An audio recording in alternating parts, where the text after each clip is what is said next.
group stage. Going to be very interesting how they go lane to lane with Patton and Japone. Heading into the game. In a sense, going to have to use that health advantage from the Dorn Shield to try and get that going. But Fenerbahce going for an invade, trying to shake things up. They feel they need to make something happen early if they can get the upper hand here. Glitter lands through the entire team. MLXG flashing forward. Already took damage from before. One more shot. First blood gonna come in. It goes to Trash on his jungle Nidalee.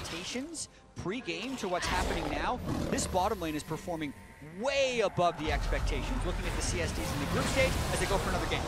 Rosen makes his way down. Remember, Cleanse is still there if he wants to bait it in for Crash. Has to try and get it below the minions. They could still get the kill. Crash comes up with another one. Xiaohu standing tall to see if he can get the bounce for the kill, but it's not going to be enough damage. He's just doing what he can. Look at what item of the Ardent Sensor comes first. Actually focused quite quickly after for Ming was that idol, but he did get the Aether Wisp first. A little bit of movement speed.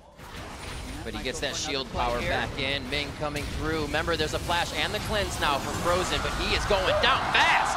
They finally cleanse down. They're going to continue to try and play through this mid lane. Crash trying to defend the turret. There's the flash. A little too close for comfort. MLXG over the wall. And Crash is going to actually find Xiaohu. So bot lane should know the rotation of mid means there is something bad coming down to the bot lane.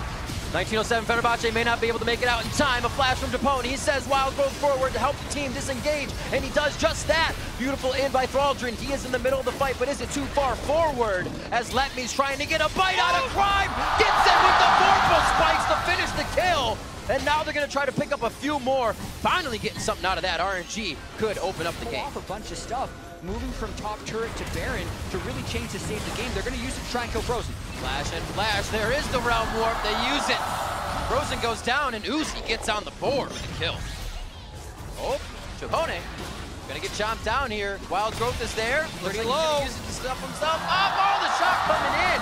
Uzi's Fight, but that didn't happen. Bot lane right now, Thraldrin is potentially overextended. No flash. Just gotta get the knockout. This is the Bramble Smash on Letme, which means he's silenced. He's knocked up from the Rupture. He tries to keep him in range long enough, but Letme is even without the Baron, they're just gonna hit the turrets and force 1907 Bocce to fight him.